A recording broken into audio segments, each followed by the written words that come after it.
Magandang hapon po sa bawat isa.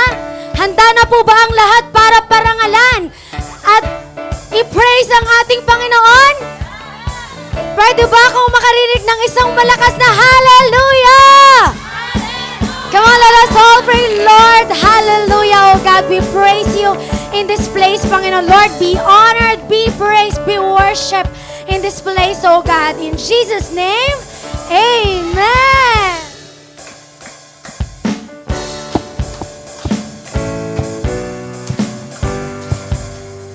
Come on, let's clap our hands for Jesus. Hey!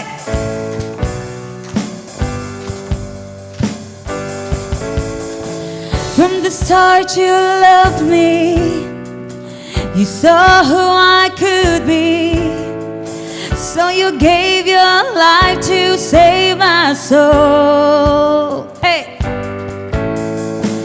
I don't know where I'd be if not for your mercy. All I know is you have won it all. Whoa, oh, oh, now I am forgiven. Whoa, oh, oh, your grace has set me free. Whoa, oh, oh, now I'm really leaving. Whoa, oh, oh, oh, oh. Sing your love. Your love is never giving up. It's never giving up on me, yeah. Your grace came and made a way. I'll never be the same forever. Come on, 'cause it's your love, your love, your love, your love. Lord, I want to thank you for all that I've been through. 'Cause now I see that you are in control. Hallelujah. Whoa, oh, oh, now I am forgiven. Whoa, oh, oh, your grace has set me free. And whoa, oh, oh, now I'm really leaving. Whoa, oh, oh, oh, oh, your love is never giving up. It's never giving up on me, yeah. Your grace came and made a way. I'll never be the same forever. 'Cause it's your love. Your love is never giving up. It's never giving up on me, yeah. Your grace came and made a way. And I'll never be the same forever. 'Cause it's your love, your love, your love, your love.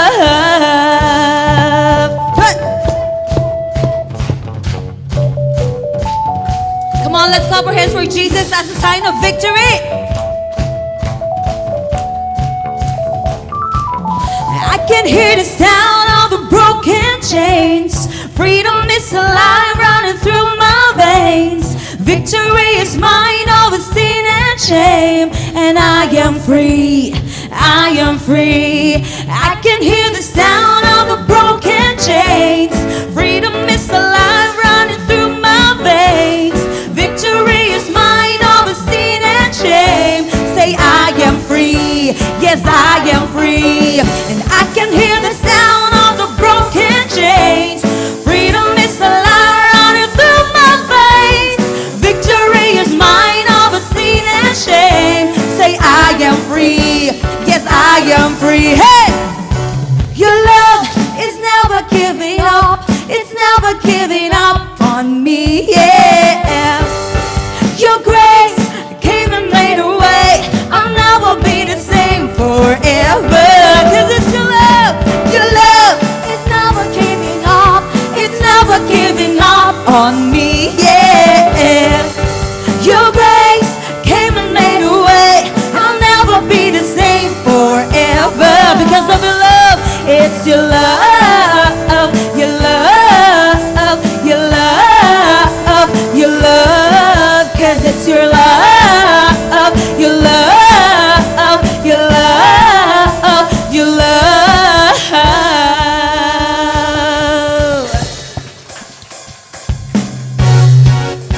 Come on, let's praise the name of Jesus today.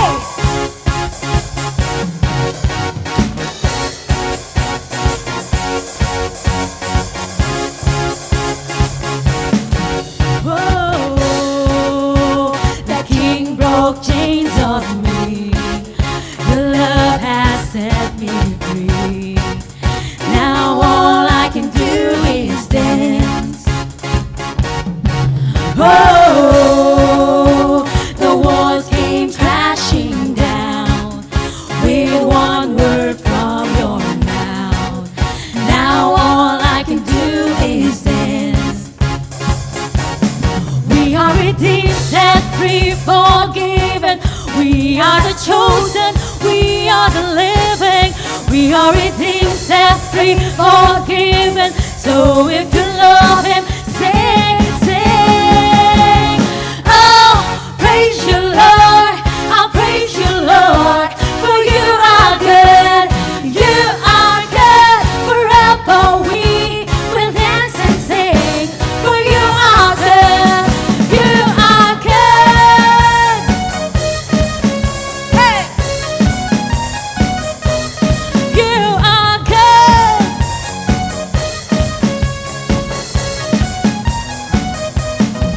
Whoa, your love has rescued me. I live in victory.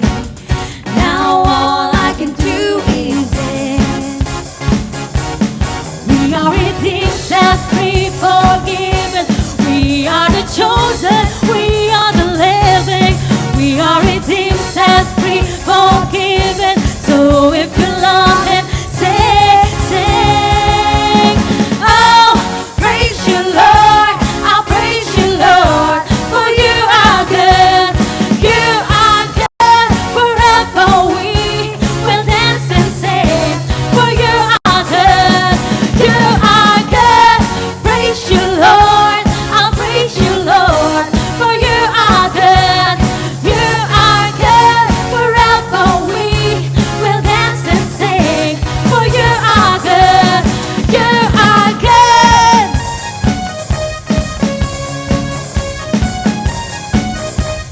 You are good.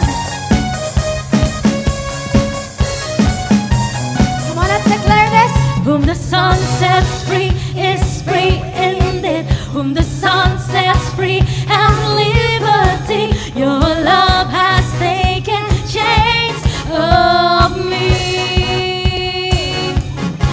Whom the Son sets free is free indeed. Whom the Son sets free has liberty. Your love has taken chains of me. Whom the Son sets free is free indeed. Whom the Son sets free has liberty. Your love has taken chains of me. Oh, praise you, Lord. I'll praise you, Lord. For you are good. You are good. Forever we will dance and sing. For you are good. You are good. Praise you, Lord. I'll praise you, Lord. For you are good. You are good. Forever we will dance and sing. For you are good. You are good.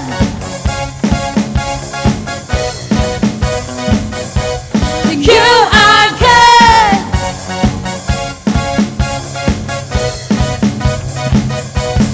You are good. Oh God, oh Lord, we praise you in this place because you are just so good, so faithful, oh God, in each life, in every lives, God, that is in this place. Oh God, we come as humbly as who we are this afternoon into your presence. Oh Jesus, we give you our hearts, God. We give you our minds, all of our thoughts, oh Lord. We give it everything into your presence, God.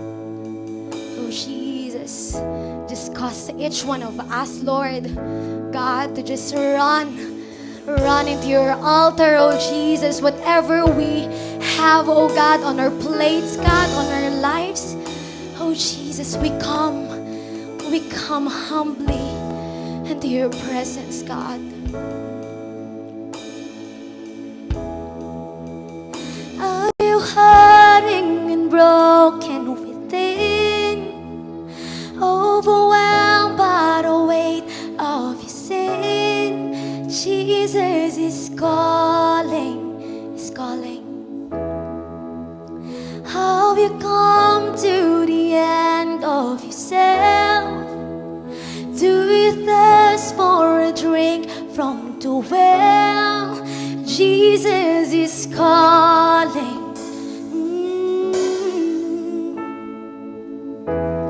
Oh, come to the altar. Come on, lift your voice. Father's arms are open wide.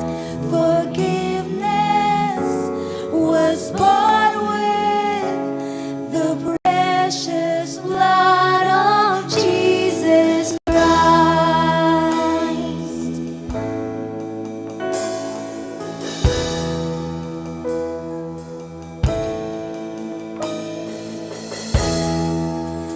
Leave behind your regrets and mistakes. Come today, there's no reason to wait. Jesus is calling, He's calling. Bring your sorrows and trade down for joy. From the ashes a new life is born. Jesus is calling. Oh, come to the altar. The Father's arms are open wide. Forgiveness was bought with the precious blood of Jesus Christ. Oh, come to the altar. The Father's arms are open wide. Forgiveness was bought with the precious blood of Jesus Christ.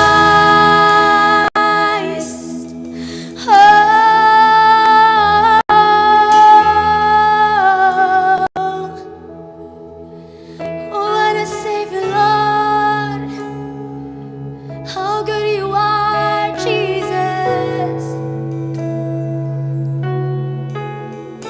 Come, let's just sing this. Oh, what a Savior. Isn't He wonderful? Sing hallelujah. Christ is risen. Bow down before Him, for He is Lord of all. Sing hallelujah. Christ is risen. Oh, what a Savior. Isn't He wonderful? Sing hallelujah. Christ is risen. Bow down before Him, for He is Lord of all. Sing hallelujah. Christ is risen.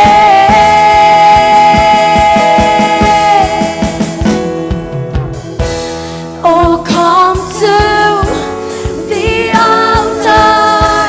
The Father's arms are open wide. Forgiveness was bought with the precious blood of Jesus Christ. Oh, come to the altar. The Father's arms are open wide. Forgiveness was bought with the precious blood of Jesus Christ. Oh, Jesus.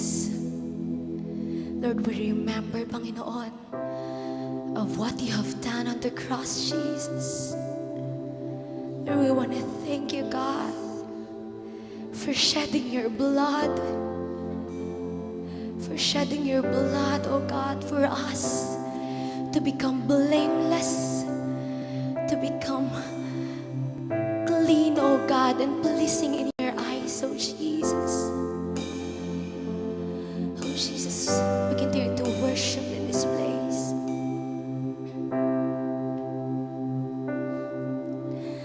What can wash away my sin? Nothing but the blood of Jesus. What can make me whole again? Nothing but the blood of Jesus. Come on, let's sing this. What can wash away my sin? Nothing but the blood of Jesus. What can make me whole again? Nothing but the blood of Jesus. Oh, precious is the flow that makes me white as snow. No other fount I know. Nothing but the blood of Jesus.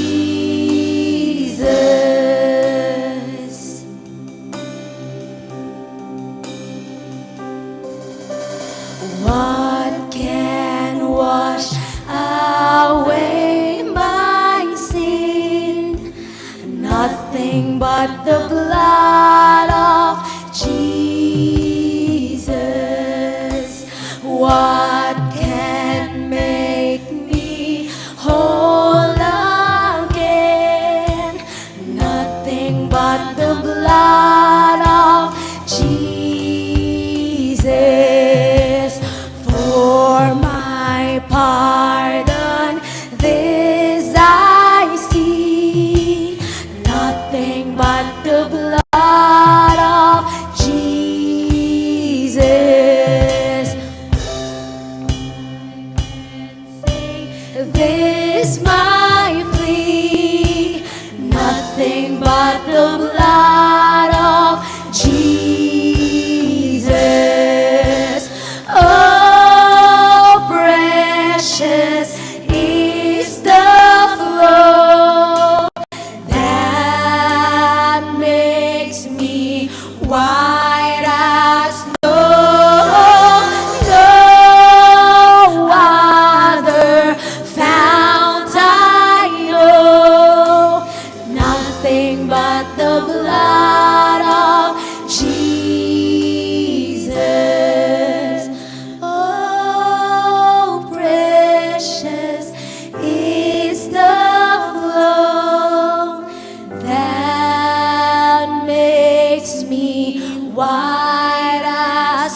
of our lives, oh God. Thank you, Jesus, for covering us with your precious blood, oh God, by shedding it on the cross, Jesus. Lord, because of that, oh God, we can come to you, oh Jesus, blameless, love, oh God, Lord, chosen, Lord, set apart, oh God, and forgiven, Panginoon. Oh Jesus, we praise you in this place. We give you back all the glory, all the praise, oh God, all the adoration that you alone deserve, Panginoon. Oh Jesus, we love you, oh God. In the name of Jesus, we pray. Amen and amen. Come on, let's clap our hands for the Lord. Isang mas malakas pa palakpak para sa Lord. Ayan, amen and amen. Come on, let's all sit down na po. And let us all welcome Miss Justine Rivera. Alright. Good afternoon, Destiny Kalasyaw. Ayan, isa pa. Good afternoon, Destiny Kalasyaw. Okay. So, pwede po bang pakibati naman yung katabi mo, yung mga nakapaligid sa'yo ng Happy Sunday? Alright. Okay. Sige, thank you so much, Greeters team. Ayan, kumusta naman ang inyong linggo? Sino dito nandito na kayo kaninang umaga? Meron ba? Yung mga nasa likod. Ayan, medyo malabo na naman dahil yung ilaw nakatapat ulit sa akin. Okay. Sige, so actually, balita ko, ang dami nating first-timers ngayong araw. Sino po yung mga naka-green stickers? Ayan, yung mga naka-green stickers, balita ko, we have 11 first-timers in this afternoon service. So, pwede po bang tawagin ko yung mga pangalan ninyo at kapag tinawag ko, okay lang ba na tumayo kayo para ma-recognize naman? Okay, so asan si Ayana Espinoza? Where is Ayana? Ayan, sige, manatili ka lang na nakatayo. Si Elizabeth Giling. Ayan, si Ellie. Si Rica May Ramirez. Where are you, Rica May? Ayan, so welcome po sa Destiny Kalasyaw. What's this? Johanna Baguis? Asan si Johanna? Si Giselle Gonzalez naman. Wow! Alright, si Angelina Robosa. Where is Angelina? Okay, asan naman si John Wayne Aaron Caranto? Welcome sa Destiny. John Mark Cyril Tablos. Asan siya? Yan. And then si Crash Marian Ramirez. Wow, what a name. And then we have Rica Saludo. Grabe, saludo ako sa iyo, girl. And merong dumagdag, kakapasok lang ngayon lang. Asan si Michael? Alright. Come on, Destiny, pwede po ba yung mga katabi nila, lapitan po natin sila, kamayan po at iramdam talaga natin sa kanila na welcome sila dito sa Destiny Church Kalasyaw. Again, we want to welcome you here in Destiny Church and we are so glad you being here in this church. At yun nga po, inaasahan po namin na hindi lang kayo mag-e-enjoy but you will receive something from our message this afternoon. Sige po, maaari na po kayong maupo. Mamaya po ay iimbitahan namin kayo sa aming Welcome Center. So ayun, hayaan nyo nga po pala akong magpakilala sa inyo, lalo na napakarami ng ating mga first-timers ngayong pong tanghaling to. Okay, ako nga po pala si Justine Rivera. You can call me Ate Justine kung mas panganay ako sa'yo. Or just call me Justine, okay? And isa po ako dito sa the leader dito po sa Destiny Church Kalasyaw. And before we proceed to our word, siguro meron po sa atin mga lagi nating kasama dito sa church. Nagtataka po kayo, bakit si Justine yung nandyan na nakatayo sa pulpit? Nasaan sina Pastor Sandy at saka si Pastor Alotis? Where are they?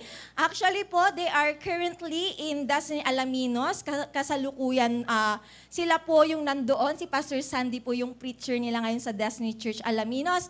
But don't you worry because next week, both of our pastors, our satellite pastors, Pastor Sandy and Pastor Alotis, would be coming here in Destiny Kalasyaw. At syempre naman, ang ating pong area pastors, sina Pastor Chris and Pastor Mia Viray, actually, we want to give them a break for today's Sunday service preaching. Dahil yun nga po, bukod sa birthday, nagsiselebrate po ng birthday si Pastor Chris, ayan.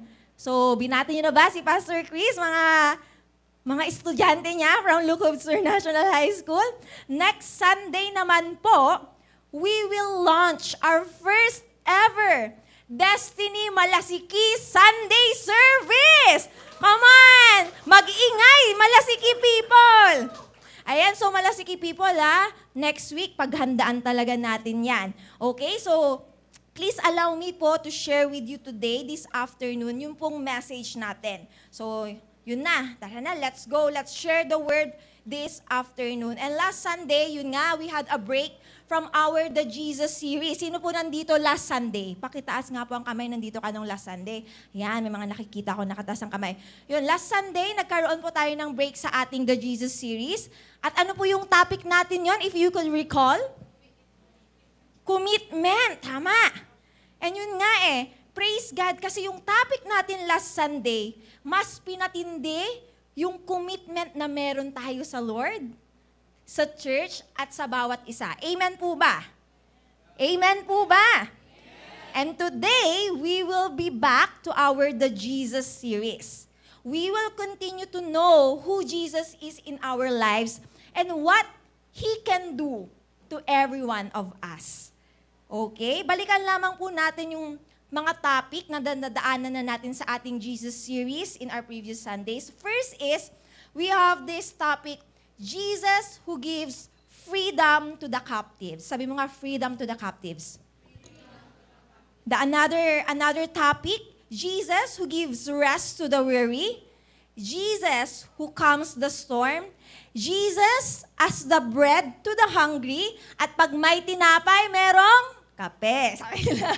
Pag may tinapay, may tubig. Jesus as the water to the thirsty. And then the last topic that we have previously in our Jesus series is Jesus as the shepherd to the sheep. And this afternoon, ang pag-uusapan naman po natin ay Jesus forgives the guilty. Pwede po bang nakashow? Sige nga, pwede po bang basahin natin ng sabay-sabay? 1, 2, 3, go! Jesus forgives the guilty. Alright, tayo pong lahat ay yumuko at tayo po ay manalangin. Yes, Lord, maraming salamat po sa hapon na ito, Lord God, na kami po ay pinagsama-sama mo para makinig po ng inyong message, Lord. Lord, hinihingin ko po, Lord God, na sa oras na to, hayaan niyo pong mapakinggan namin ng buo at matanggap din po naming buo, Panginoon, yung message na inihanda mo po para sa bawat isa. Salamat po, Lord, in Jesus' name. Amen. Okay, so let me ask you a question. Who among you here at one point in your life, naranasan mo nang mag-guilty patungkol sa isang bagay? Sino dito? Na-try mo na bang mag-guilty o ako lang ba yon? Meron ba sa inyo? Sige, para mapaglinay-nilayan nyo kung nag-guilty na ba kayo here in life. Sino dito? Alam mo sa sarili mo na nakagawa ka na ng mali? Aminado naman tayo. Good job kayo dyan. Ibig sabihin, lahat po tayong nandito ngayon, we are guilty of something. Why? Because we are guilty that we have committed or we have done some wrongdoing or some mistakes in life. Halimbawa na lang, sino dito na-try mo nang mag-guilty dahil sa pagsisinungaling? Oy, ayaw magtaas ng kamay. Alam niyo, dahil hindi kayo nagtaas ng kamay, you just lied. Okay. Sino naman dito? Nag-guilty ka dahil nasaktan mo yung taong mahal mo. Grabe, nagtaas ng kamay agad yung mga nasa likod. Ang dami. O diba, anong feeling? Nakaka-guilty, diba? Eto, how about those who has been guilty because of our own failures? Nag-fail ka, that's why there is guilt inside of you. Eto, sa mga estudyante, mag-ingay! Alright. Nag-guilty ka kasi yung tipong di mo na-submit yung assignment mo dahil inuna mong nanood ng Netflix. Ay, wala akong Netflix. Sige, YouTube na lang. Or maybe kanina lang, nasagot mo ang mga magulang mo and there is guilt. And who would agree with me here that it is so hard to carry a feeling of guilt? Yung bang pag-guilty ka, alam mo sa sarili mo na, ang bigat-bigat ng pakiramdam mo. Tama ba? That's why guilt is a terrible thing. Sabi mo nga, guilt. Isa pa, sabi mo, guilt. Bakit terrible ang salitang guilt? Kasi nga ganito kahit na ikaw lang ang nakakaalam ng kasalanan mo, ikaw lang, hindi alam ng magulang mo, hindi alam ng mga best friends mo, ni leader mo dito sa church, hindi rin niya alam na meron palang pagkakasalang tinatago dyan sa buhay mo. Pero yung guilt na meron ka inside, actually, that is enough for you to be bothered even if you're the only one who knows about it. Kaya nga, nababagabag ka Bakit? Kasi guilty. Basahin natin to. Ito yung sabi ni David. Punta na tayo agad sa Tagalog. Psalms 32 verse 3, Tagalog version. Sabi dyan ni David, nung hindi ko pa ipinagtatapat ang aking mga kasalanan, buong araw ako'y nanlulumo at nanghihina ang aking katawan. Totoo po yan. Kasi pag may nagawa tayong pagkakamali, umamin tayo, may feeling of guilt. Nanlulumo tayo, nanghihina tayo. Bakit? Sabi mo sa katabi mo, guilty. Yun alam nyo ba, kapag may guilt tayo, kapag guilty ka, ang hirap tanggapin nun. But how much more if you are caught guilty? Mabigat na sa pakiramdam na alam mong guilty ka. Pero paano pa kaya kapag may nakahuli sa'yo na guilty ka? Paano pa kaya kapag nalaman ng pamilya mo o ng mga kaibigan mo na guilty ka nga talaga? You know what? That would be so painful. Tama ba? Yung bang, what a shame. Ang hirap niyan. Yung tipong, parang wala na akong mukhang maihaharap. And you know what? There is a story in the Bible who has been guilty, found guilty, at ang pinakamasaklap, ipinamukha pa talaga sa kanya na guilty siya. Basahin natin, John chapter 8. Sabi dyan, early in the morning, he came again into the temple, and all the people were coming to him, and he sat down, began to teach them. This is actually Jesus. Eto, sa pagbasa natin ng verse na to, pwede bang i-picture natin siya? Let's imagine, kasi ang ganda ng kwentong to So isipin natin tong senaryong to. Sabi dyan, halimbawa na lang, morning kasi 2 p.m. service. Halimbawa na lang, ongoing ang service. And Jesus was there, teaching in front of so many people. Then suddenly, let's jump to verse 3, sabi dyan, the scribes and the Pharisees brought a woman caught in adultery. Suddenly, while Jesus is teaching in front of so many people, biglang dumating ang mga Pariseo. May bitbit. Anong sabi dyan? Ano yung dala niya? A woman caught in adultery. May bitbit na babaeng nahuli sa aktong nakikipagtalik sa lalaking may asawa na. Oh. Verse 4, they said to him, sabi ng mga Pharisees kay Jesus, Teacher, this woman has been caught in adultery in the very act. Verse 5, now, in the law, sabi ng mga Fariseo, at sa batas natin na susulat, Moses commanded us to stone such women. What then do you say? Oh, grabe, napaka-cruel naman ng batas nila. Nakapag-commit ng adultery, anong parusa? Batuhin hanggang kamatayan. Alam niyo po, ang adultery, especially nung panahong nun, super sukdulang kasalanan po yan. At ang kaparusahan, kapag nag-commit ka ng adultery, nakipagtalik ka sa isang taong may asawa na, batuhin hanggang mamatay ka. Verse 5, now in the law, Moses commanded to stone such women. What then do you say? Sabi sa verse 6, tinanong sila si Jesus, anong masasabi mo ngayon, Jesus, dito sa babaeng to? They were saying this, kaya nila tinatanong si Jesus, because they are testing him, so that they might have grounds for accusing him. But Jesus stooped down and with his finger wrote on the ground. Okay, Sabi dyan, they were saying this, testing him.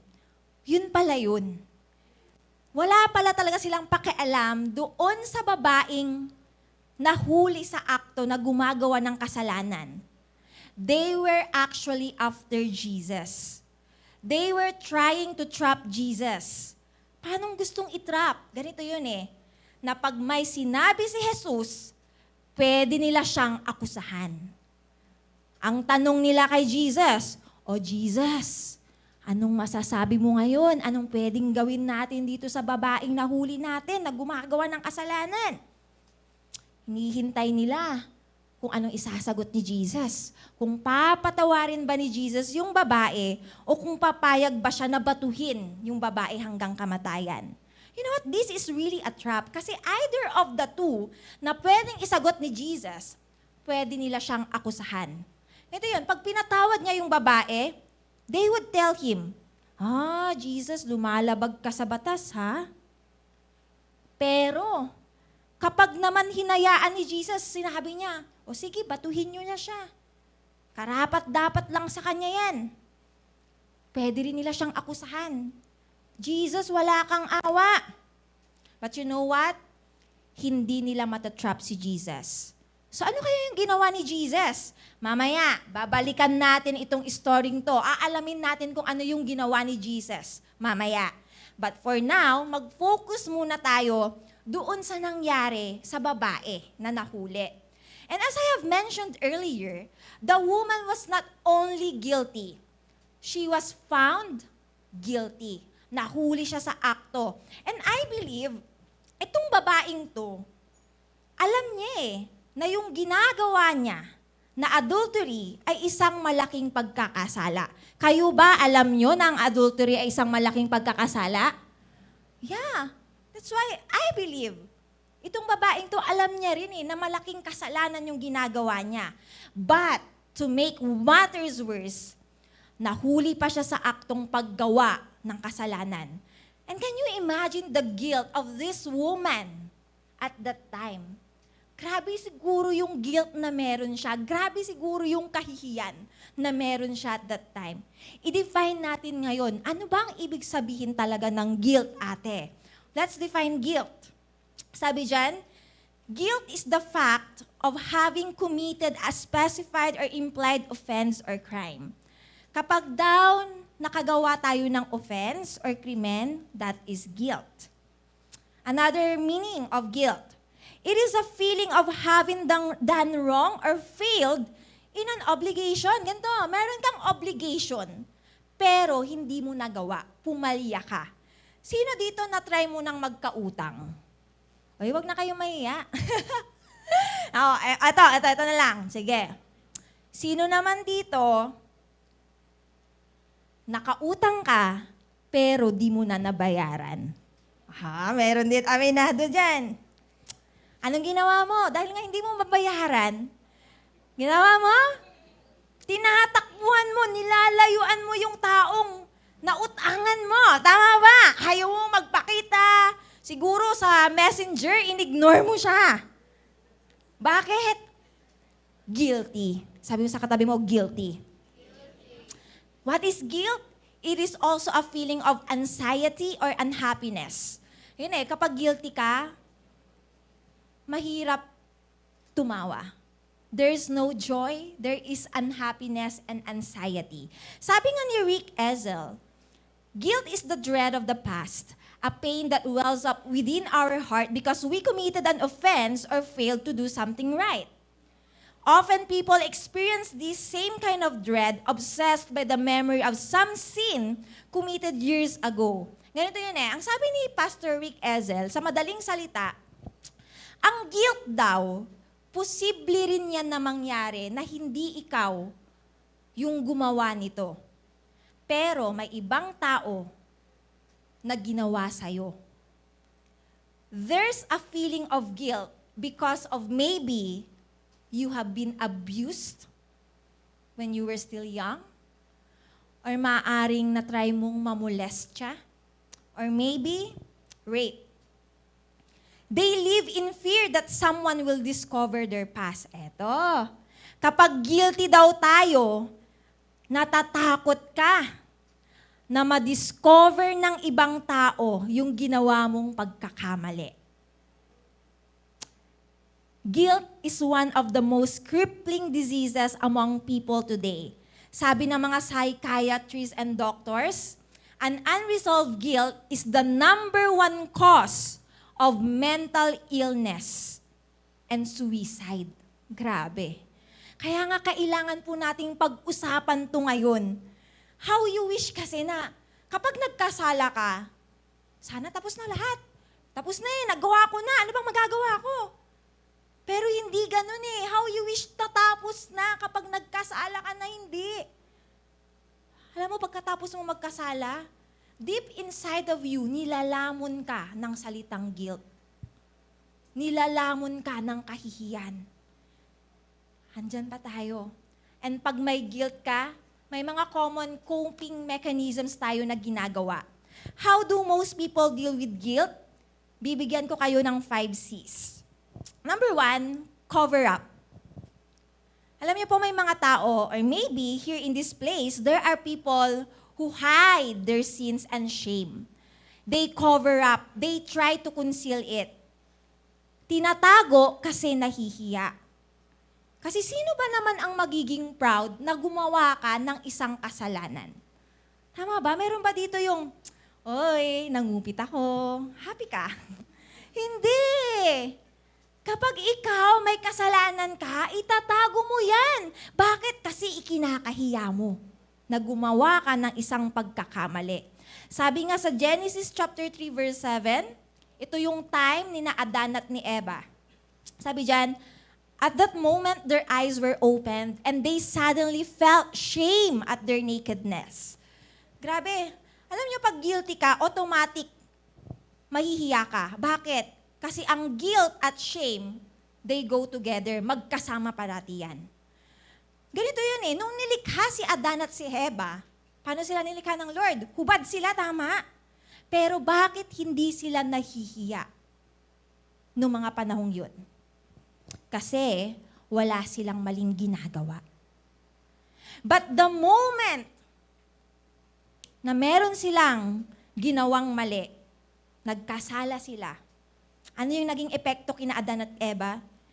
Nahiya sila. So kahit na walang nagsabi kina Adan at Eva, the moment na nagkamali sila, nagtakip sila kasi nakakahiya. Sabi dyan, no, so they sewed fig leaves together to cover themselves.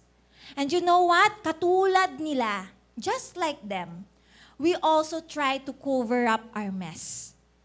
Just like them, tinatry din nating itago yung mga karumihan o yung mga pagkakasala natin sa buhay. Pero sabi sa Proverbs 28:13, he who covers his sin will not prosper. Oo, maaaring ngayon, pwede mo pang maitago yan.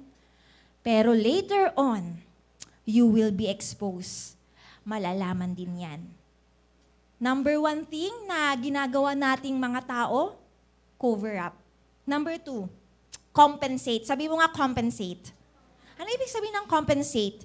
Ito yung gumagawa ka ng tama kasi alam mong may marami kang ginawang mali. Sa madaling salita, sinusubukan mong punuan yung mga pagkakamali mo. Ito gumagawa ka ng mga kabutihan, inaayos mo yung mga pangit na bagay, nagpapakatino ka, nagpapakabait ka. Kasi you are hoping na pag may ginawa kang tama, may ginawa kang kabutihan, lahat ng mga pagkakamali mo, erase. Pero eto, may mga iba naman. Pinaparusahan nila yung sarili nila. Kasi nga, there is guilt. Ang motto nila, paparusahan ko na lang yung sarili ko. Dapat lang to sa akin para mabawasan yung bigat na bitbit ko. Oh. Pero nakasulat sa Ephesians 2 verse 8-9, pwede bang basahin natin yung naka-underline? 1, 2, 3, go! For it is by grace that you have been saved. Move forward tayo sa verse 9. Sabi dyan, next, not as a result of your works nor your attempts to keep the law. Hindi dahil sa kabutihan mo, hindi dahil sa ang dami mong ginagawang tama. Pero, sabi dun sa binasa natin kanina, it is by grace that you have been saved. Hindi mo na kailangang mag-compensate because we cannot compensate for our own guilt. Pangatlo, eto ginagawa din natin. We compare and condemn others. Kinukumpara natin at kinukondemn natin ang iba. Ito we make light of our own sin, then we condemn some people. Di ba na lang, ganito. Te, alam ko naman na mali ako. Pero kita mo naman, mas mali siya. Ate, white lies lang naman ang ginawa kong kasalanan. Siya, nangupit na nga, nagsinungaling pa. You were trying to compare. Eto, basahin natin sa Luke 18. This is a story of a person comparing himself to another person.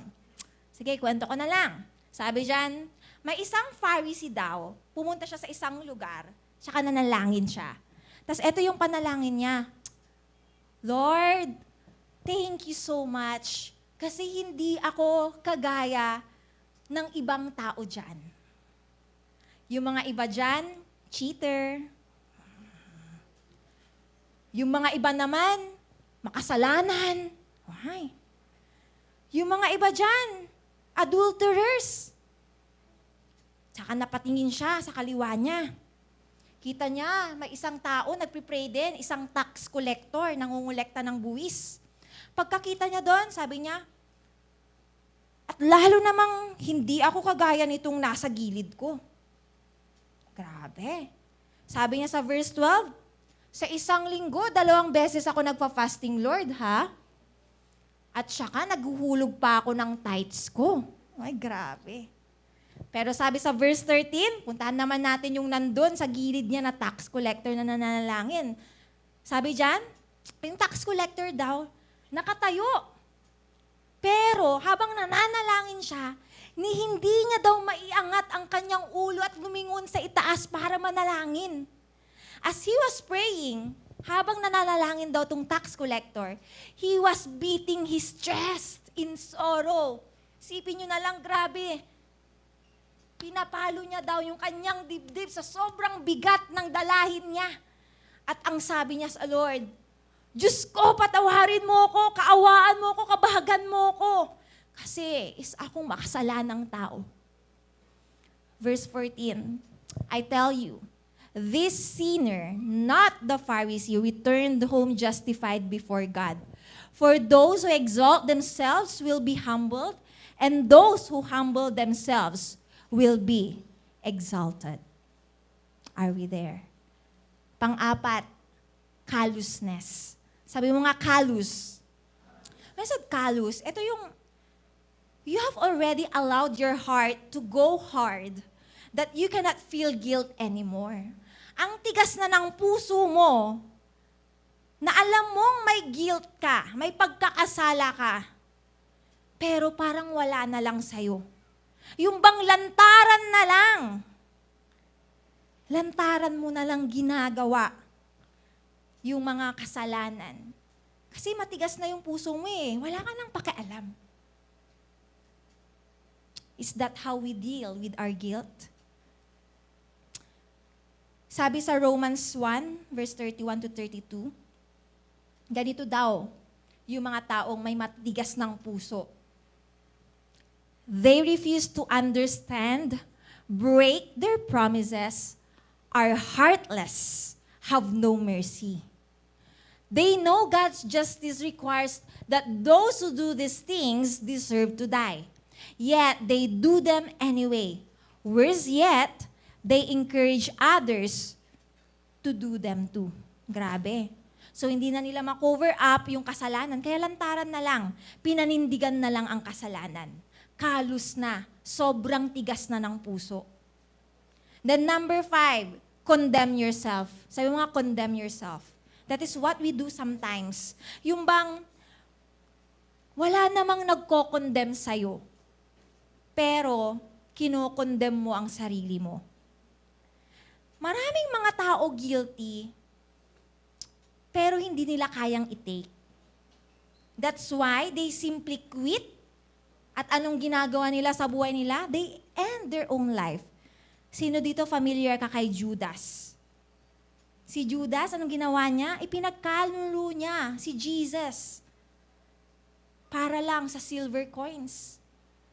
After niyang ginawa yun, grabe, meron siyang guilt na naramdaman sa puso niya. At dahil bigat na bigat siya, he could not bear the pain that is inside his heart. Sobrang kahihiyan ang meron siya. Kasi yung mga iba niyang kasamahan, hindi ipinagkanulo si Jesus, siya ipinagkanulo niya. Anong ginawa niya? Isinabit niya ang kanyang sarili. He killed himself. Sabi mo sa katabi mo, mag-ingat ka sa guilt. You know what? The thing is, all our efforts, lahat nitong 5 to, you try to cover up, you compensate, you compare and condemn others, may callousness sa'yo, you condemn yourself. Alam mo, yung 5 yan, actually, hindi yan yung tamang way para i-deal ang guilt. Itong coping mechanism na meron tayo, this will end up falling short. Sabi nga sa Romans 3:23, since all have sinned and continually fall short of the glory of God. So ngayon, paano nga ba natin i-deal ang guilt? Eto yung tamang C. Kanina may 5 C. But those are not the proper way to deal with guilt. Pero eto, bibigyan ko kayo ng tamang C kung paano nga ba natin i-deal ang salitang guilt. Sabi mo nga, Christ and His cross. Through Christ and His cross, that is the way for us to deal with guilt. Because the only one who can take away all the guilt, all the sin, all the shame that we have in life is Christ alone. Kaya nga nandito tayo ngayon pinag-aaralan natin. Ano yung series natin? The Jesus series. Kasi nga mas kinikilala po natin si Lord. Week by week, we are looking into the reality of what Jesus can do to us. Of what forgiveness can do to us. Kasi alam niyo po, sabi mo sa tabi mo, tao lang tayo. Ayun tao tayo. At kahit sabihin natin Kristiyano pa tayo, magkakasala at magkakasala ka. But it's a good thing to know that we have God who is perfect and is ready enough to offer forgiveness upon us over and over again. Amen po ba? Ngayon, balikan natin yung story nung woman na nahuli sa aktong gumagawa ng pagkakasala. That woman was caught in the very act of adultery. But how did she end up like that? Paano siya humantong sa ganong sitwasyon na nahuli siya sa akto? Ginagawa niya ang isang malaking pagkakasala. Actually, hindi po nakasulat sa Bible yung background ng babae. Okay. Hindi na po sinulat sa kwento yung background ng babae kung bakit siya naging ganyan. Pero, baka lang ganito, posible kaya. Hindi natin alam, itong babaeng pala to na nahuli, na gumagawa ng adultery, nung bata pa lamang siya, na-try niyang mamolest siya. Or maybe ma-rape. Kaya nagkaganon. Or maaari din, itong babaeng to ikinasal. Kaya lang, hiniwalayan siya ng asawa niya. At dahil hiniwalayan siya ng asawa niya, kung sino-sino na lang lalaki ang kinakasama. Posibleng ganon. Posible ding hindi. Or maybe, it was just really her own mistake. Her own wrong decision in life. Hindi natin alam. We don't really know. But what we do know is that she has been caught guilty and she needs to pay with it, for it with her life. Alam niyo po sa sitwasyon na to, she has no more choice. She has been cornered. She has to face it. Yung mga Pariseo, andun, nakapaligid na, may hawak na bato. They were there, ready to throw her stones hanggang mamatay siya. At tinanong nga nila si Jesus. Anong sabi nila kay Jesus? Oh, Jesus, Ano bang gagawin natin sa babaeng to? Let's read John 8. Ano kaya ang sagot ni Jesus sa mga Pharisees? This is Jesus' response.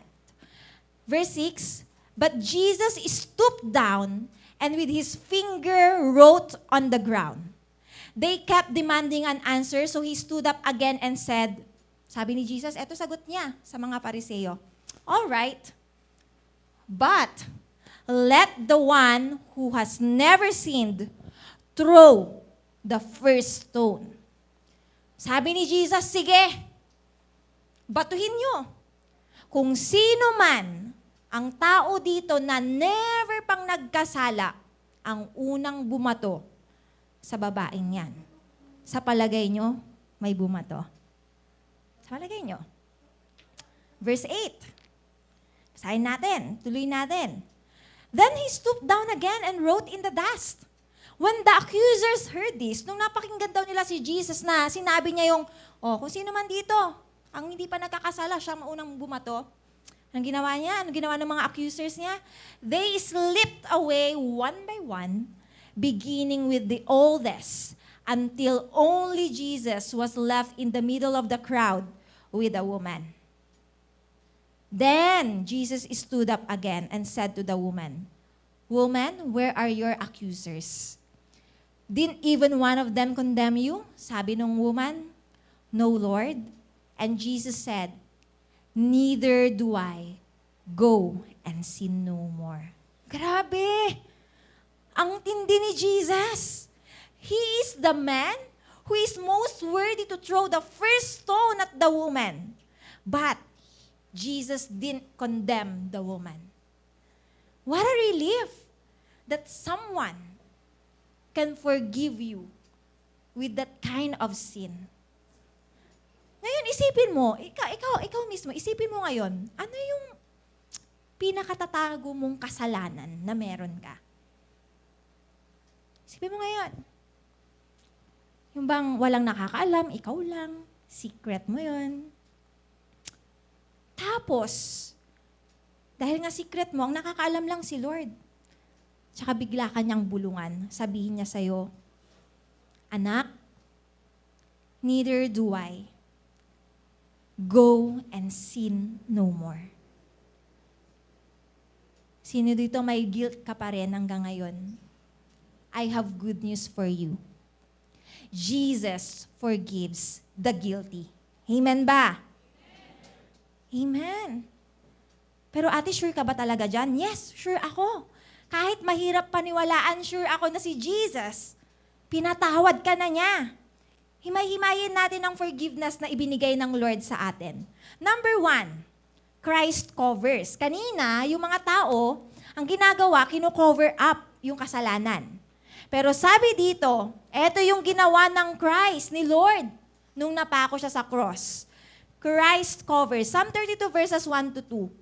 What happiness for those whose guilt has been forgiven. What joys when sins are covered over. What relief for those who have confessed their sins and God has cleared their record.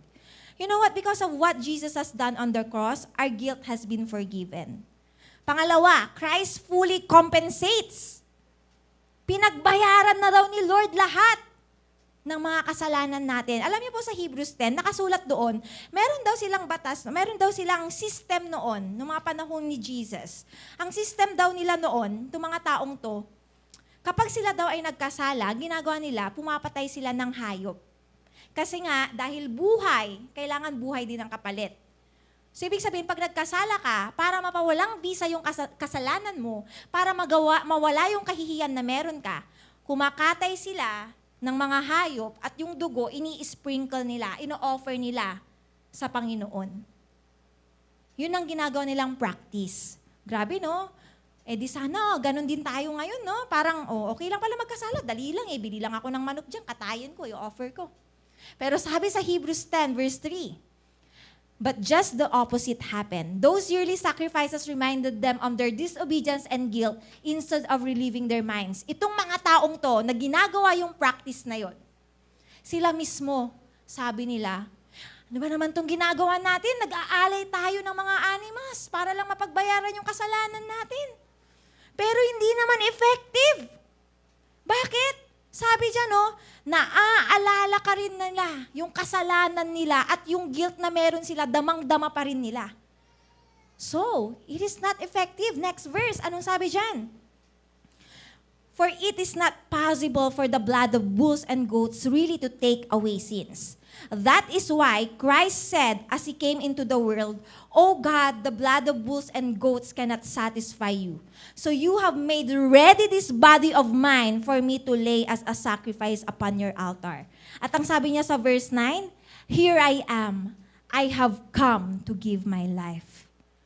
Verse 10, under this new plan, we have been forgiven and made clean by Christ dying for us once and for all. Grabe ang Lord.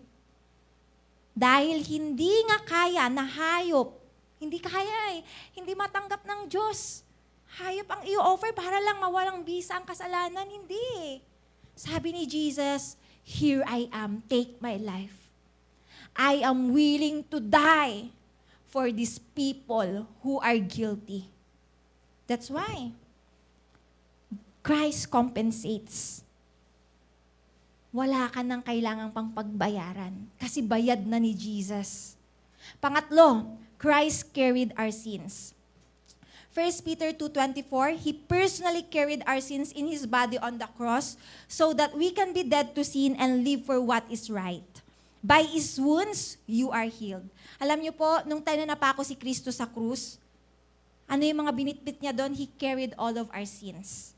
And because He carried our sins, we are healed of our guilt.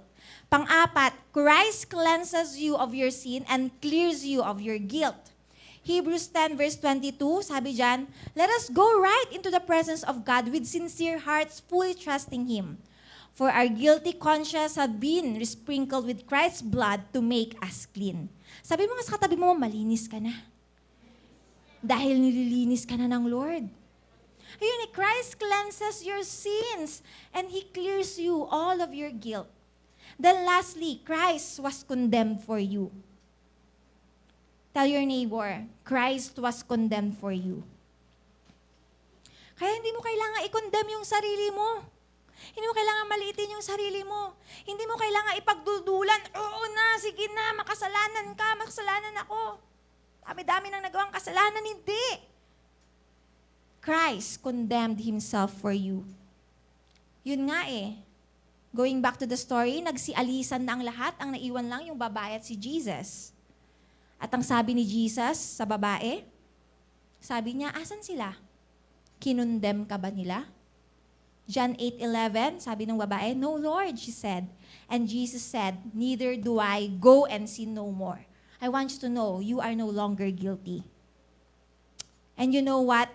Yung forgiveness na inoffer ni Jesus doon sa babaeng yon, na nahuli sa aktong gumagawa ng pangangalunya, yung forgiveness na ibinigay niya sa babaeng yon, I want you to know the same forgiveness that He is offering to each one of us here.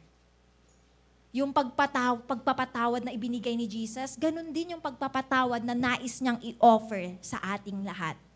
But the question is, tatanggapin mo ba yung forgiveness na yon? It's up to us. How are we gonna respond to that forgiveness that Christ is offering us? So eto, I'm gonna give you the best response to Jesus' forgiveness. Can I call our keyboardist now?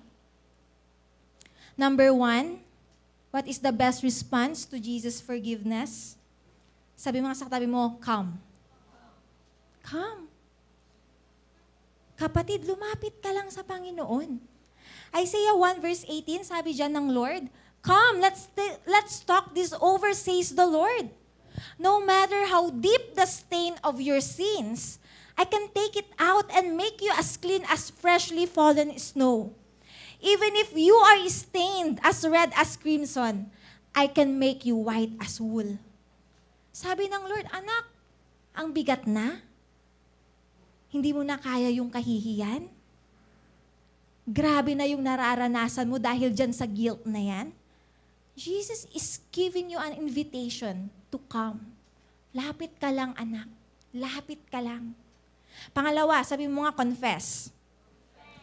1 John 1:9, But if we confess our sins to Him, He can be depended on to forgive us and to cleanse us from every wrong. And it is perfectly proper for God to do this for us because Christ died to wash away our sins. Alam niyo po ba? Can I share with you my story? Okay lang. Yeah. Alam niyo po ba, I am a woman before who has kept my own guilt and shame for a very long period of time. I used to be living in sin at walang nakakaalam ng kasalanan na yun, kundi ako lang and another person involved. Yes, that's PMS. At ang masaklap, nung nangyari yung pagkakasala kong yun, isa na po akong leader dito sa Destiny Church, Calasiao. So para sa akin, yung nagawa kong yun, it is a very heavy sin. And yung guilt na meron ako, to be honest, it's too much to bear. Sobrang bigat. Yung guilt, grabe. Yun nga, nanlulumo ako, nanghihina ako kasi alam ko meron akong kasalanan. And as a result, I attempted to commit suicide. Nasa isip ko nun, ayokong malaman ng ibang tao. Nakakahiya. Ayokong malaman ng buong Destiny Church, nakakahiya. Kakahiya. That's why I kept it. Tinago ko siya. Dala-dala ko yung guilt, yung kahihiyan. Kasi ayokong malaman ng iba. I don't want other people to discover what I was doing wrong. But I thank God for His grace and mercy upon my life. Because He has shown me His forgiveness. Ino-offer ako ng Lord ng forgiveness gaya ng ibinigay niya doon sa babaeng nahuli sa akto na gumagawa ng kasalanan. But it's up to me if how am I gonna respond to this forgiveness na binibigay sa akin ng Lord. Alam niyo po, that same day that I was thinking to end my life, grabe talaga yung grasya ng Lord eh. Alam mo yun, iisipin mo na ngang tapusin yung buhay mo, pero si Lord kakausapin ka pa rin niya. He allowed me to talk with Him that same day. So I talked with God. I came to Him. Yun nga eh, sinabi nan kanina, the best response to Jesus, come to Him. So lumapit ako kay Lord. Kahit na ang bigat-bigat, kahit na alam kong makasalanan ako, I came to Him. And I confessed my sins to the Lord. But it doesn't end there. I went to Alaminos City. The same day. Kinagabihan, punta ko ng Alaminos. Sa bahay nila Pastor Sandy, Pastor Alotis. And right there and then, I confessed my sins to them. Siyempre, hindi madali ang lahat. It was a very tough choice for me to do it. Yung pupunta ako doon, tas sasabihin ko sa pastor ko, ate, may kasalanan ako, hirap nun. Aamin ka, ha? Sasabihin mo yung pagkakamali mo? Grabe yung bigat ng guilt na meron ako. Pero kasi gusto kong kumawala eh. Gusto ko nang kumawala sa kasalanan na meron ako. I don't want this sin anymore. Yung guilt na meron ako, gusto ko nang mawala. Yung kahihiyan na meron ako, gusto ko nang matanggal sa buhay ko. Ayoko na. Ayoko na ng kahihiyan. That's why I came to Jesus and then I confessed. I go to my pastors, I confess. Why do I need to confess myself to them? Because I know that I need their help. I know na sila yung makakatulong sa akin para mapagtagumpayan ko yung kasalanan na yun. And then, they did it. They guided me, they helped me to overcome that sin that I have and to go back to live a holy and righteous life again. They helped me embrace God's grace and forgiveness and never return to sin anymore. Point number 3, our best response to Jesus. Number 1, come. Number 2, confess. Number 3, tell your neighbor, go and sin no more. John 5:14 says, now you are well, so stop sinning. Or something even worse may happen to you. Ito yun sinasabi ng Lord sa atin, anak, pinagaling na kita.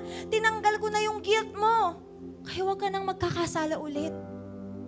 Alam niyo po, sa tulong at grasya ng Panginoon sa buhay ko, hindi ko na po binalikan yung pagkakasalang yun na ginawa ko.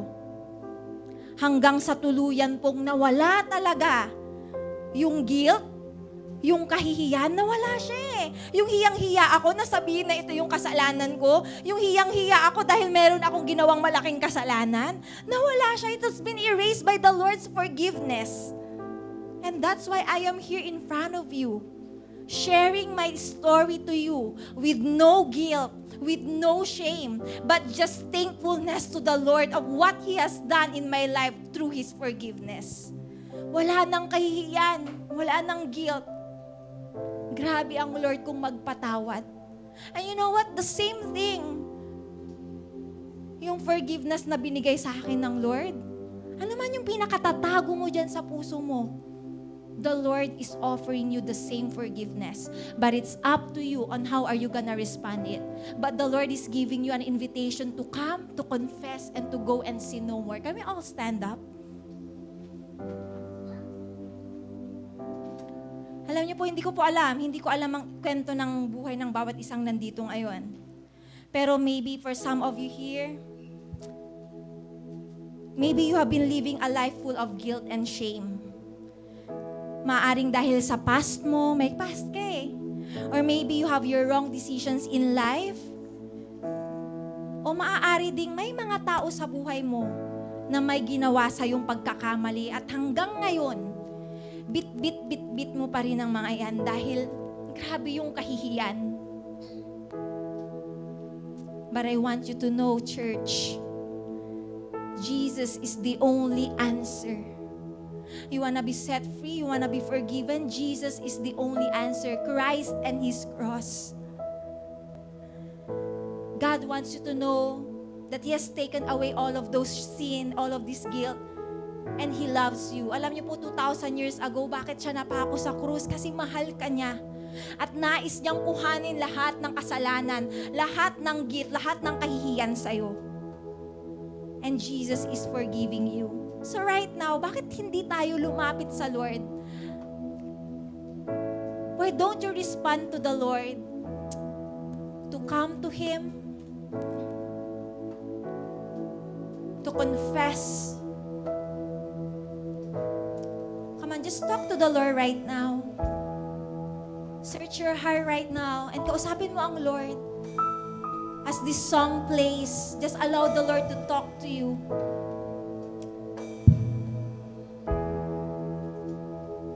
Let's come to the Lord. Kapatid, tama na ang pagtatago. Tama na ang pagtakas. Tama na ang pagtakbo. Isuko mo na yan sa Lord. Come to the Lord and lay down all of your sin, all of these burdens that you have in your heart. Jesus, we come to you right now, Lord. Oh, come to the altar. The Father's arms are open wide. Forgiveness was bought with the precious blood of Jesus Christ. Oh, come to the altar. The Father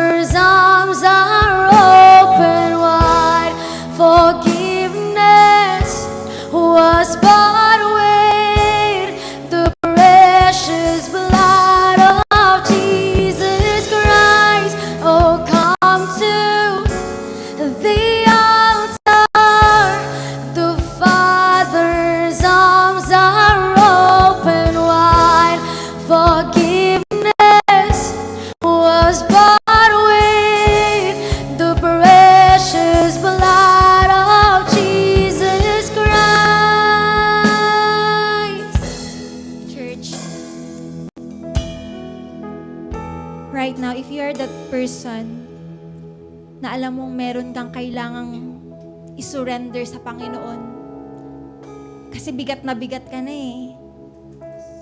Grabe na yung dala-dala ng puso mo, nakahihiyan. Grabe na yung guilt, hindi mo na kaya.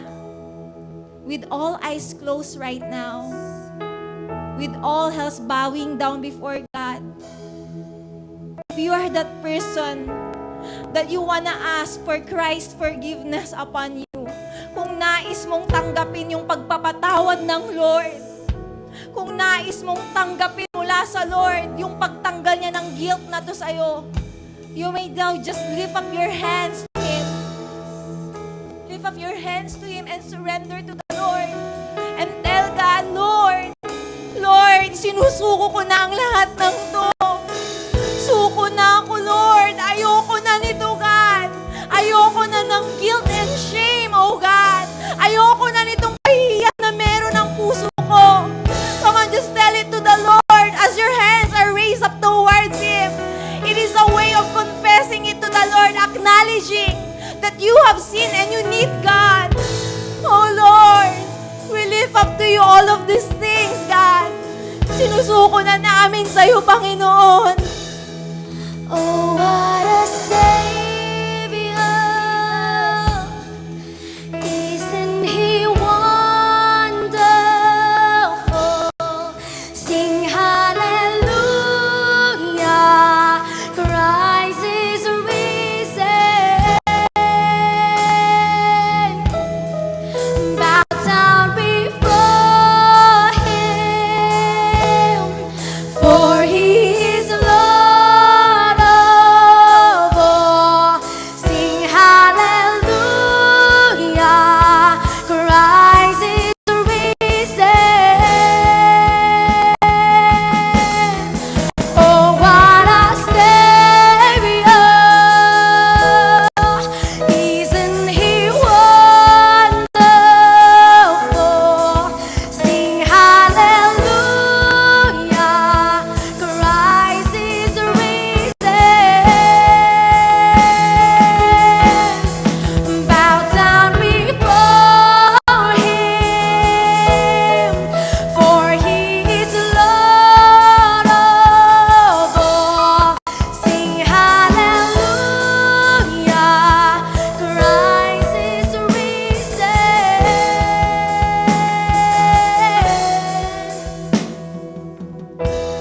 Oh, come to the altar. The Father's arms are open wide. Forgiveness was bought with the precious blood of Jesus Christ. Oh God. Lord, maraming salamat po, Lord, sa pagkakataong ito, Lord, na binibiyayaan mo po kami ng inyong kapatawaran. Thank you, God, for your grace and mercy upon us. Thank you for your forgiveness to the guilty like us, Panginoon. Thank you, Lord. Thank you, God. Maraming salamat po, Panginoon, sa pagmamahal niyo sa amin. And Lord, it is our prayer that is starting today. Lord, after we receive this forgiveness that you have for us, Lord, we will go and sin no more, oh God. Lord, help us to live a life, Lord God. Lord, obeying your will, doing your will towards us, oh God. Lord, following you, Lord, worshiping you, Panginoon, serving you, oh God. In Jesus' name, in Jesus' name. Oh God, maraming salamat po sa oras na to. In Jesus' name, amen. Come on, let's give a clap of hands to the Lord. Okay, and before we proceed to our giving time, again, pwede po bang itaas ng ating mga first-timers, yung mga naka-green stickers po natin, kung asan po sila? Can you raise your hand? Okay po, so I have an invitation to make for each one of you. Ay, dahil sobrang thankful kami dahil nandito kayo at gusto ko malaman nyo na hindi aksidente na nandito ka. Sabi mo nga sa first-timer, kung may first-timer ka katabi, hindi aksidente na nandito ka. Hindi aksidente na narinig mo tong message na to, Ayun na, hindi aksidente na sa oras na to, nakatanggap tayo ng forgiveness sa Lord. At ayun na nga, kanina, may invitation Tinanggap natin yung invitation na tanggapin natin yung forgiveness natin mula sa Lord. But this time, I wanna ask you, gusto nyo bang magpatuloy ang buhay nyo para kilalanin ang Lord? Do you want to surrender your life really to Jesus?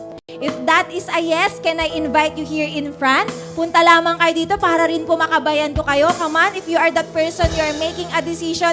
Yes, ate, gusto ko talagang ibigay ang buong buhay ko sa Panginoon. Isinusuko ko na talaga to, hindi lang yung kasalanan ko, pero yung buong buhay ko. Lapit lamang po kayo dito. Ayan, welcome. Welcome po sa Destiny Church Kalasyaw. Ayun, nakabayan ko na si El kanina. Ayan, dami nyo. Ayun, and I hope that you are so happy to be here. Ayan, meron pa sa ating likuran. So, welcome po sa Destiny Church Kalasyaw. Ito pong prayer na to, yun, mananalangin tayo. And this prayer, okay lang ba na you will repeat after me this prayer? But, you can pray it. Please pray out of your heart na hindi ko lang to ipag-pray dahil sinabi ni Ate Justine. Sige, ulitin ko na lang din. Pero really, as you surrender your life to God, how I pray na talagang galing yun sa puso nyo. So tara, ipikit natin ang ating mga mata at manalangin tayo. Sundan nyo lang yung sasabihin ko sa panalangin ito. Panginoong Jesus, Panginoong Jesus, maraming salamat po maraming salamat po sa pagpapatawad mo sa aking kasalanan. pagpapatawad mo sa aking kasalanan. Sa oras po na ito, Sa oras po na ito, sinusuko ko rin po isinusuko ko rin po ang aking buhay. ang aking buhay. Tulungan niyo po ako Tulungan niyo po ako na lumakad na lumakad ng may kabanalan. ng may kabanalan. Lord, Lord, hinihiling ko po na samahan niyo po ako hinihiling ko po na samahan niyo po ako habang kayo'y kinikilala ko habang kayo'y kinikilala bilang ko Diyos bilang Diyos at ang aking tagapagligtas. aking tagapagligtas. Salamat po Salamat po sa pangako ninyo sa akin sa pangako niyo na sa buhay na walang hanggan. buhay na walang hanggan. In Jesus' name, In Jesus' name. Amen! Lingon kayo sa akin ngayon. Now, yan, gusto ko malaman nyo, meron ako ipapakilala sa inyo na bagong pamilya nyo. Come on, likod kayo sa likuran. Welcome to your Destiny family! Alright, sige po, sasamahan po kayo ng ating mga greeters para po dalhin sa Welcome Center. At meron kaming prepare na short talaga meron kaming prepare na konting salo-salo doon sa loob na ating Welcome Center. So you may proceed there. Thank you so much everyone.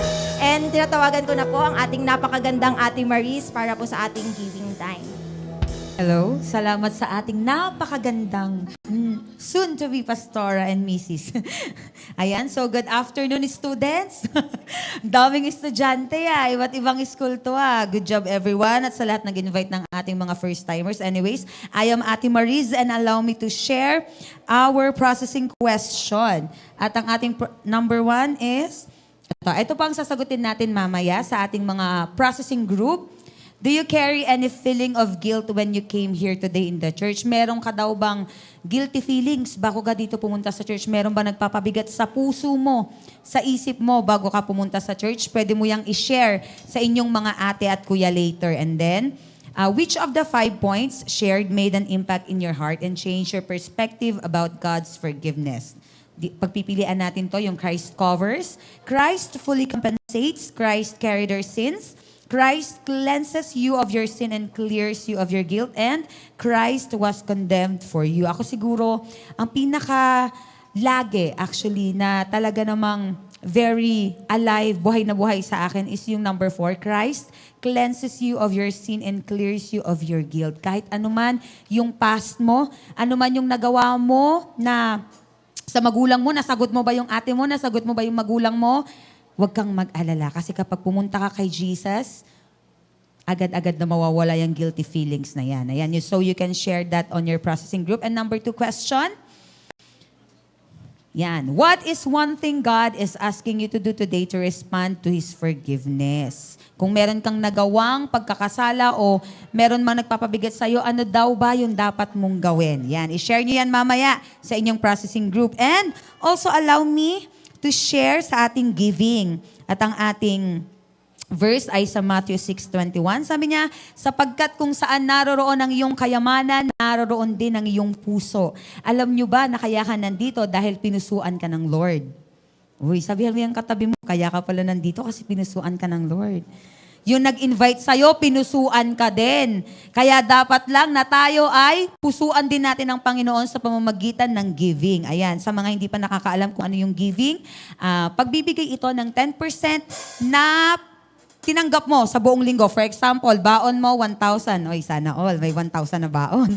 Parang ako, 20 lang baon ko isang linggo dati Alam, magkano ang 10% ng 1,000? 100. Yun yung ibibigay natin sa Lord. My testimony is, nung nagbigay ako ng tithes ko sa Lord, kahit wala akong trabaho, ayan sa mga estudyante, ate, 50 labat subalon ko, pero yun yung challenge Sino yung binibigyan mo? Di ba yung mahal mo? Tama? Bakit namatay si Jesus sa cross? Kasi mahal ka niya, mahal niya tayo. Tama? So yung binibigyan natin ng treasure natin, gaya nga ng sinabi nung word natin, kung nasaan yung kayamanan mo, nandoon din yung puso mo. So dapat lang na yung pera natin ay binibigay natin sa Lord. Amen? Kayong mga kabataan, dahil mostly sa inyo mga kabataan, napakaswerte ninyo dahil ngayon pa lang, alam nyo na kung paano, na ituturo na sa inyo kung paano magbigay ng tithes and offering. Kung nung kabataan ko lang natuto na ako, siguro hindi ko alam kung paano na ako i-bless ng Panginoon. But anyways, kahit ngayon pa lang, grabe yung blessings na binibigay sa akin ng Panginoon. Yun nga, I don't have a work, pero nagbibigay pa rin ako ng tithes and offering ko. Hindi ko rin alam kung paano ko binibless ng Lord. But because of me giving my tithes, binigyan niya ako ng trabaho. To the point na dapat ngayong week na to, wala na ako dito dahil nasa Cavite na dapat ako to work, pero hindi pumayag ang Panginoon. Anong ginawa niya? Binigyan niya ako ng trabaho dito sa Pangasinan na mas grabe pa sa iniisip ko, sa inaakala kong trabaho na pwedeng ibigay sa akin. So that's the beauty of giving. Kung nasaan yung puso mo, kung nasaan ang kayamanan mo, nandun din ang puso mo. Kaya dapat itong pera na to, ibibigay natin sa Lord. Amen ba? Come on, let's all stand up. Sige, tayo mga kabataan. Ayan, kahit bago ka pa lang, tignan mo yung nasa bulsa mo, magkano ba ang pera mo ngayong linggong ito? 50 o ibigay mo yung 5 piso kay Lord. Hindi tinitignan ng Lord yung taas, yung laki ng binigay mo, pero ang tinitignan niya yung puso mo, kung paano mo siya binigay. Amen? So pwede ba nating sa mga greeters, ayan, pwede na natin yung ilagay dito.